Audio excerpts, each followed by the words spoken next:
আসসালামু আলাইকুম। আপনাদের সাথে আছি আমি মার্জিনা আক্তার রেবা, প্রভাষক, ব্যবসা প্রশাসন বিভাগ, এশিয়ান ইউনিভার্সিটি অফ বাংলাদেশ।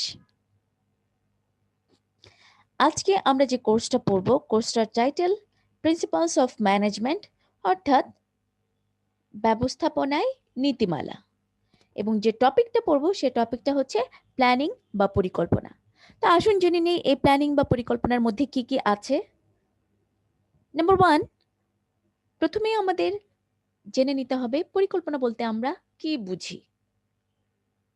পরবর্তীতে উত্তম পরিকল্পনার গুণাবলী বা বৈশিষ্ট্য সম্বন্ধেও আমাদের জেনে নিতে হবে। নাম্বার 3, পরিকল্পনা প্রণয়নের পদ্ধতি সম্বন্ধে আমাদের জানতে হবে। নাম্বার 4, পরিকল্পনা প্রণয়নের বিভিন্ন পদক্ষেপ। নাম্বার 5, পরিকল্পনার প্রকারভেদ। নাম্বার 6, একার্থ এবং স্থায়ী পরিকল্পনার মধ্যে পার্থক্য কি। আজকে আমরা এইসব বিষয়ে জানার চেষ্টা করব।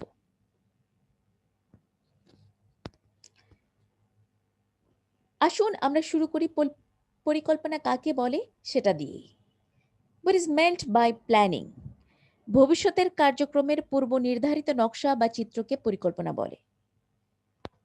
পরিকল্পনার সংজ্ঞা বিভিন্ন দার্শনিক, বিভিন্ন বিশেষজ্ঞ বিভিন্নভাবে দিয়েছেন। তার মধ্যে উল্লেখযোগ্য একজন হচ্ছেন নিউম্যান।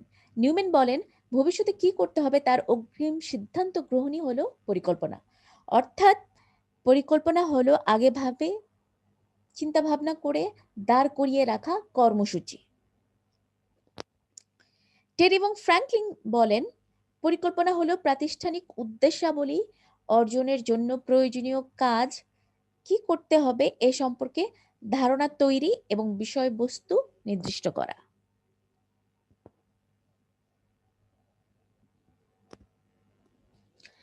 আসুন আমরা জেনে নেই উত্তম পরিকল্পনার গুণাবলী বা বৈশিষ্ট্য সমূহ।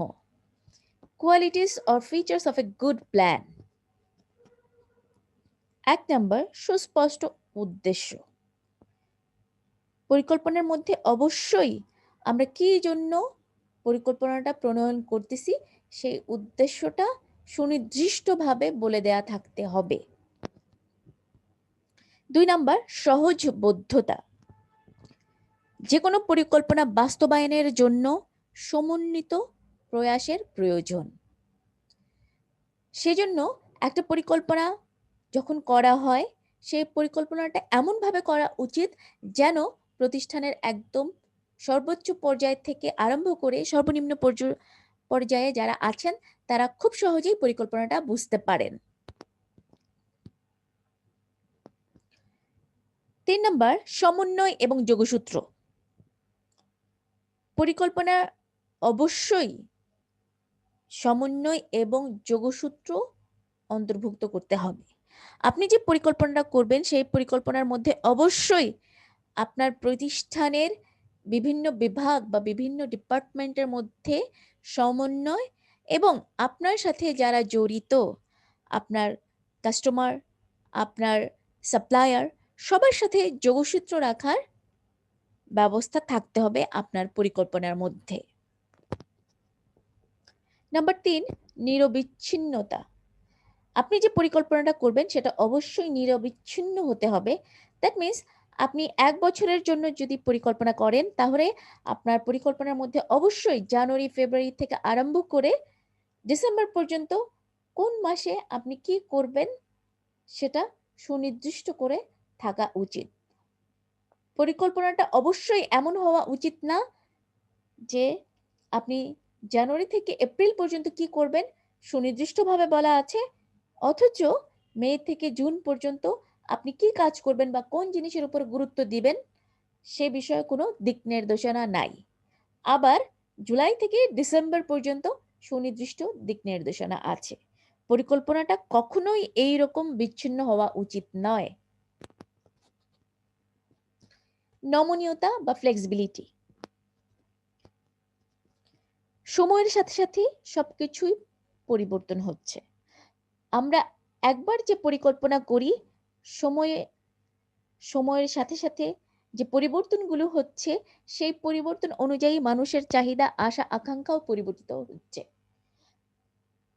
সেই চাহিদার সাথে সময়ের দাবির সাথে মিল রেখে পরিকল্পনাকে পরিবর্ধন করার ব্যবস্থা থাকতে হবে। তথ্য নির্ভরশীলতা। আপনি যে পরিকল্পনাটা করবেন সেটি অবশ্যই তথ্য নির্ভর হতে হবে। দ্যাট মিন্স আপনার প্রতিষ্ঠানের লক্ষ্য বা উদ্দেশ্য কি, সেই তথ্য যেমন থাকতে হবে, ঠিক তেমনি লক্ষ্য বা উদ্দেশ্য সফল করার জন্য আপনি কি কি কাজ করবেন, কিভাবে করবেন, সবকিছু আপনার পরিকল্পনার মধ্যে থাকতে হবে। আপনার পরিকল্পনার মধ্যে সঠিক পথ নির্দেশনা থাকতে হবে। আপনার পরিকল্পনাকে অবশ্যই বাস্তবমুখী হতে হবে। ধরুন আপনি একজন ব্যবসায়ী, আপনি গত 5 বছর যাবৎ ব্যবসা করতেছেন, আপনার ব্যবসা ইনভেস্টমেন্ট হচ্ছে 20 থেকে 25 লাখ টাকা এবং বছর শেষে সব খরচ বাদে আপনি লাভ করতেছেন 2 থেকে 3 লাখ টাকা। এখন আপনি যদি চিন্তা করেন আগামী বছর আপনি 20 থেকে 25-এর জায়গায় 40 লাখ টাকা ইনভেস্ট করবেন এবং প্রফিট করবেন 10 লাখ টাকা, আপনি যদি এই রকম পরিকল্পনা করেন সেটা কি আদৌ বাস্তবায়িত হবে? কখনোই না।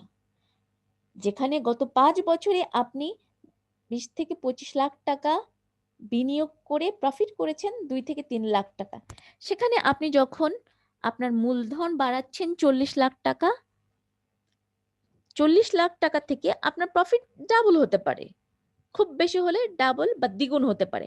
দ্যাট মিন্স 2 থেকে 3 লাখের জায়গায় আপনার 5 থেকে 6 লাখ টাকা প্রফিট হতে পারে। কিন্তু আপনি কখনোই বলতে পারবেন না আপনার প্রফিট 10 থেকে 12 লাখ টাকা হবে। যদি আপনি এটা অনুমান করেন এবং আপনার কর্মপন্থা সেভাবে প্রণয়ন করেন যে আগামী বছর আপনার প্রতিষ্ঠানে 10 থেকে 12 লাখ টাকা লাভ হবে, এটি কিন্তু কখনোই সম্ভব না। কারণ এটি বাস্তবতা বিবর্জিত একটা চিন্তা ভাবনা।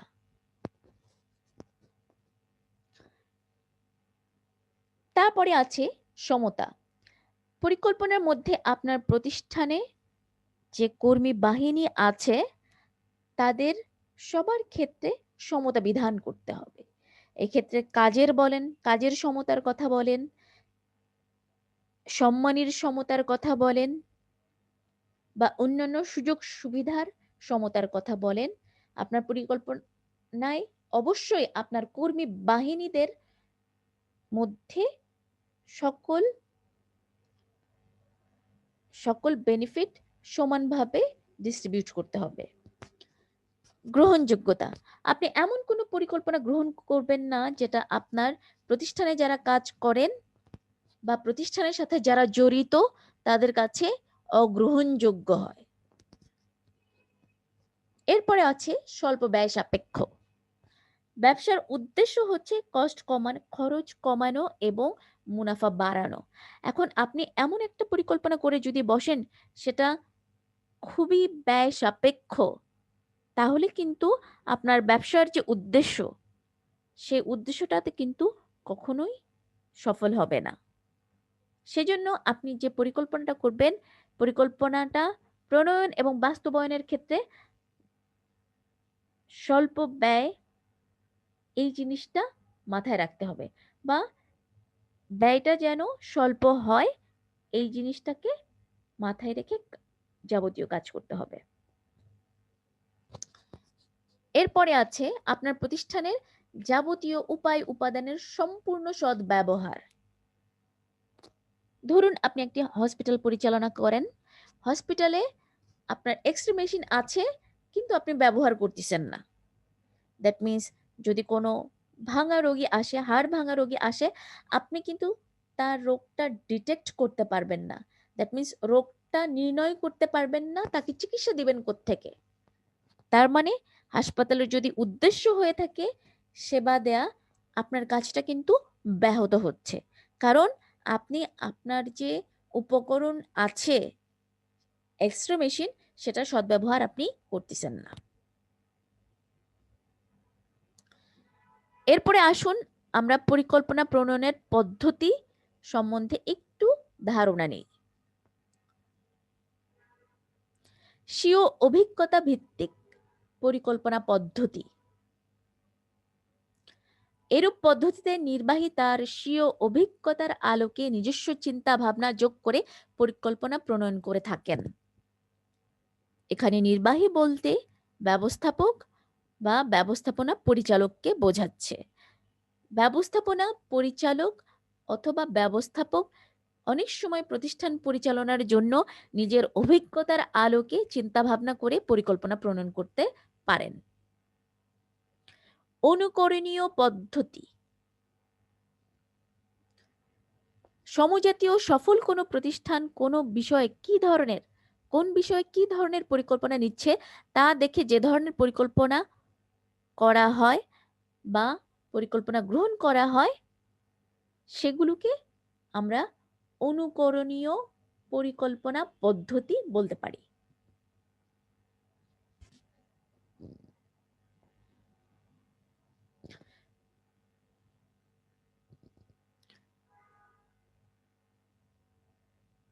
পরিকল্পনা প্রণয়নের বিভিন্ন পদক্ষেপ, ভেরিয়াস স্টেপস অফ প্ল্যানিং। বর্তমানের আলোকে ভবিষ্যতের সুযোগ সুবিধা মূল্যায়ন, সুস্পষ্ট উদ্দেশ্য বা লক্ষ্য নির্ধারণ। তৃতীয়ত, প্রয়োজনীয় তথ্য সংগ্রহ এবং বিশ্লেষণ। চতুর্থত, বিকল্প কার্য পদ্ধতি স্থিরকরণ।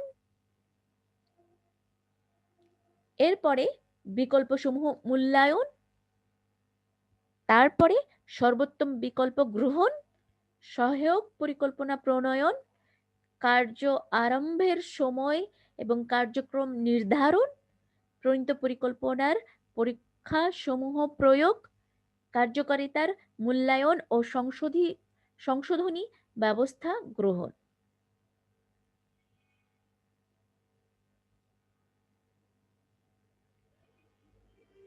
মোট এই 11টি ধাপ আমরা যদি ফলো করি বা অনুসরণ করি তাহলে একটা প্রতিষ্ঠান দীর্ঘ সময় সফলতার সাথে পরিচালনার জন্য যে পরিকল্পনা গ্রহণ করতে হয় সেই পরিকল্পনাটা আমরা সুষ্ঠুভাবে গ্রহণ করতে পারবো। এরপরে আসুন আমরা জেনে নেই পরিকল্পনার প্রকারভেদ। প্রধানত পরিকল্পনাকে 4 ভাগে ভাগ করা হয়: প্রকৃতিগত শ্রেণীবিন্যাস, মেয়াদ ভিত্তিক শ্রেণীবিন্যাস, সংগঠন কাঠামো ভিত্তিক শ্রেণীবিন্যাস, পরিধি কেন্দ্রিক শ্রেণীবিন্যাস। এরপরে আসুন আমরা জেনে নিই প্রকৃতিগত শ্রেণীবিন্যাসের প্রকারভেদ। প্রকৃতিগত শ্রেণীবিন্যাসকে আবার 3 ভাগে ভাগ করা হয়েছে। 1 নম্বর লক্ষ্য, 2 নম্বর স্থায়ী পরিকল্পনা এবং 3 নম্বর হচ্ছে একার্থ পরিকল্পনা। লক্ষ্য বলতে বোঝায় প্রতিষ্ঠানের দীর্ঘমেয়াদী সময়ে লক্ষ্যটা কি সেটা নির্ধারণ। স্থায়ী পরিকল্পনা, যে পরিকল্পনা একবার প্রণয়ন করা হয় কিন্তু বারবার দীর্ঘ সময় ধরে ব্যবহার করা হয় সেটাকে বলা হচ্ছে স্থায়ী পরিকল্পনা। একার্থ পরিকল্পনা, যেটা একবারই বিশেষ কোনো প্রয়োজনে প্রণয়ন করা হয় এবং একবারই ব্যবহার করা হয়, এরপরে আর ব্যবহার করা হয় না, তাকে বলা হচ্ছে একার্থ পরিকল্পনা। এরপরে আসুন মেয়াদ ভিত্তিক শ্রেণীবিন্যাস। তো মেয়াদ ভিত্তিক শ্রেণীবিন্যাস অনুযায়ী পরিকল্পনাকে মোটামুটি 3 ভাগে ভাগ করা হয়। 1 নম্বর দীর্ঘমেয়াদী পরিকল্পনা, 2 নম্বর মধ্যমেয়াদী পরিকল্পনা, 3 নম্বর স্বল্পমেয়াদী পরিকল্পনা। আসুন আমরা জেনে নেই দীর্ঘমেয়াদী পরিকল্পনা বলতে আমরা আসলে কি বুঝি।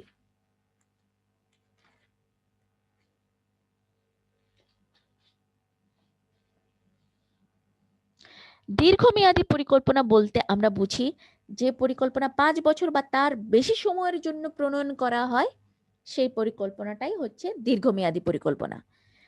মধ্যমেয়াদী পরিকল্পনা 1 থেকে 5 বছরের জন্য যে পরিকল্পনা প্রণয়ন করা হয় সেটাই হচ্ছে আমাদের মধ্যমেয়াদী পরিকল্পনা। 1 বছরের কম সময়ের জন্য যে পরিকল্পনা প্রণয়ন করা হয় তাকে বলা হচ্ছে স্বল্পমেয়াদী পরিকল্পনা। এরপরে আসুন আমরা জেনে নেই সংগঠন কাঠামো ভিত্তিক শ্রেণীবিন্যাস।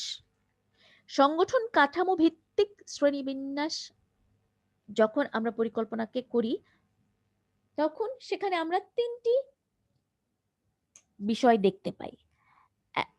কোনো কোনো সাংগঠনিক কোনো সংগঠন কাঠামো ভিত্তিক শ্রেণীবিন্যাসকে আমরা বলতেছি স্ট্র্যাটেজিক পরিকল্পনা, কোনোটাকে বলতেছি কৌশলমূলক পরিকল্পনা, আবার কোনোটাকে বলতেছি কার্যভিত্তিক পরিকল্পনা। এখন স্ট্র্যাটেজিক পরিকল্পনা বলতে আমরা কি বুঝি? তীব্র প্রতিযোগিতাপূর্ণ বাজারে উদ্দেশ্য অর্জনের জন্য দীর্ঘমেয়াদী সিদ্ধান্তমূলক যে কোনো পরিকল্পনা গ্রহণকে স্ট্র্যাটেজিক পরিকল্পনা বলে। এরপরে আসুন কৌশলগত পরিকল্পনা কি সেটা সম্বন্ধে একটু জেনে নিই। স্ট্র্যাটেজিক পরিকল্পনা বাস্তবায়নের জন্য উচ্চ, মধ্য ও মধ্য পর্যায়ে নির্বাহীগণ যে কৌশলপূর্ণ এবং বুদ্ধিদীপ্ত পরিকল্পনা নেয় তাকে কৌশলগত পরিকল্পনা বলা হয়। এরপরে আসুন কার্যভিত্তিক পরিকল্পনা।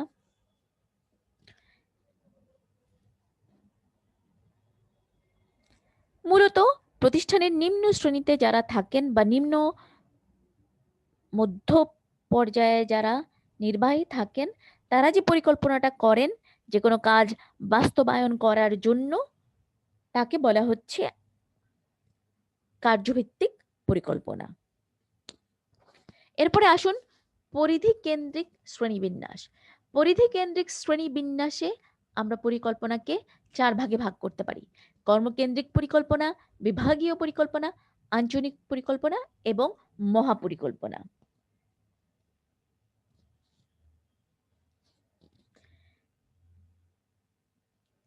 প্রতিষ্ঠানের নিচে পর্যায়ে নির্বাহীগণ তার বিভাগের সংশ্লিষ্ট কাজ করার জন্য যে পরিকল্পনা নেয় তাকে বলা হচ্ছে কর্মকেন্দ্রিক পরিকল্পনা। একটা প্রতিষ্ঠানের কোনো বিভাগ নির্দিষ্ট সময়ের জন্য ওই বিভাগের যে পরিকল্পনা প্রণয়ন করে তাকে বলা হচ্ছে বিভাগীয় পরিকল্পনা। যেমন একটা ব্যবসা প্রতিষ্ঠানে যদি উৎপাদন বিভাগ থাকে, উৎপাদন বিভাগ আগামী 6 মাসের জন্য যে পরিকল্পনাটা করেছে তার উৎপাদন প্রক্রিয়া অব্যাহত রাখার জন্য বা উৎপাদন কৌশল নির্ধারণ করার জন্য সেটাকে বলা হচ্ছে বিভাগীয় পরিকল্পনা। এরপরে আসুন আমরা জেনে নেই আঞ্চলিক পরিকল্পনা কি জিনিস। যে সকল প্রতিষ্ঠানের কাজ দেশ বিদেশে বিভিন্ন অঞ্চলে বিস্তৃত থাকে সেক্ষেত্রে প্রতিটি অঞ্চলের ব্যবস্থাপক তাদের অঞ্চলের জন্য যে পরিকল্পনা করে তাকে বলা হচ্ছে আঞ্চলিক পরিকল্পনা। যদি আমরা বলি একটা মাল্টিন্যাশনাল কোম্পানির কথা, ইউনিলিভার এর পণ্য 150টিরও বেশি দেশে বিক্রয় ও বিপণন ঘটে থাকে।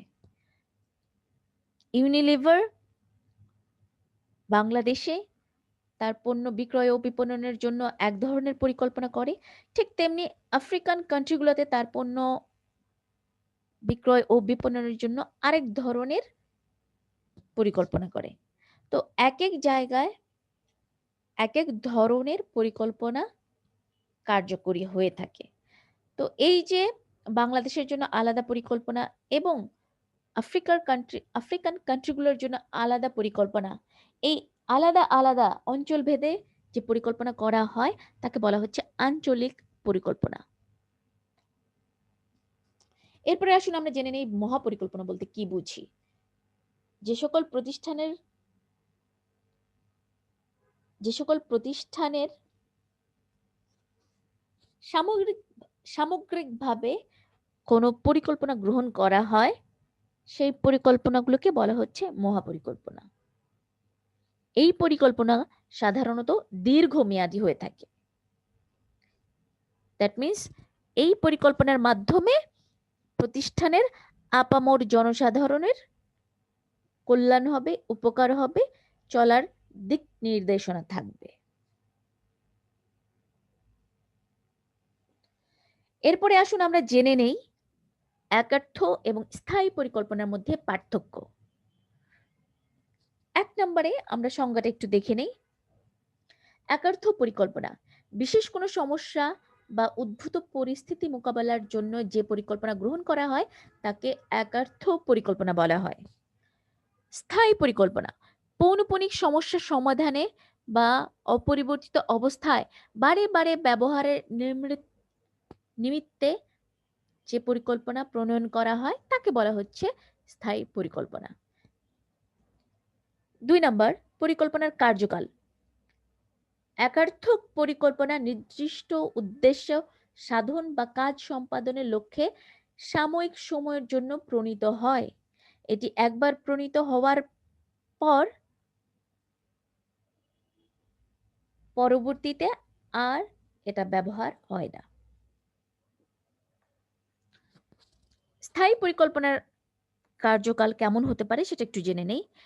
স্থায়ী পরিকল্পনা একবার প্রণীত হওয়ার পর সমস্যা প্রকৃতি বা অবস্থার পরিবর্তন যদি না ঘটে তাহলে দীর্ঘমেয়াদী কার্যকরী হয়ে থাকে। তার মানে এই পরিকল্পনাটা দীর্ঘ সময়ের জন্য বারবার ব্যবহার করা হয়। ৩ নাম্বার পরিকল্পনার সমাপ্তি। একার্থ পরিকল্পনা উদ্দেশ্য অর্জন হলেই পরিকল্পনার পরিসমাপ্তি ঘটে। স্থায়ী পরিকল্পনা নতুন পরিকল্পনা প্রণীত না হওয়া পর্যন্ত একই পরিকল্পনা বারবার ব্যবহার করা হয়, এর পরিসমাপ্তি ঘটে না। শ্রেণীবিন্যাস। একার্থ পরিকল্পনাকে আমরা ৪ ভাগে ভাগ করতে পারি। ১ নাম্বার প্রধান কর্মসূচি, ২ নাম্বার খণ্ড পরিকল্পনা, ৩ নাম্বার বিশেষ কর্মসূচি, ৪ নাম্বার বিশদ পরিকল্পনা। স্থায়ী পরিকল্পনার প্রকারভেদ কি হতে পারে? স্থায়ী পরিকল্পনার প্রকারভেদ ৩ ধরনের হয়ে থাকে, যেমন নীতি, প্রক্রিয়া এবং পদ্ধতি। আসুন এই একার্থ পরিকল্পনা এবং স্থায়ী পরিকল্পনার মধ্যে ব্যয়ের ক্ষেত্রে কিরকম পার্থক্য আছে সেটা একটু জেনে নেই, যেটা ৫ নাম্বার পয়েন্টে বলা আছে। একার্থ পরিকল্পনা বিশেষ বিশেষ অবস্থায় বারবার পরিকল্পনা তৈরি করতে হয় বিধায় এটা ব্যয় সাপেক্ষ। স্থায়ী পরিকল্পনা একই পরিকল্পনা বারবার ব্যবহার করা হয় বিধায় এতে ব্যয়ের পরিমাণ অনেক কম। অনেক ধন্যবাদ সাথে থাকার জন্য। দেখা হবে আগামী ক্লাসে।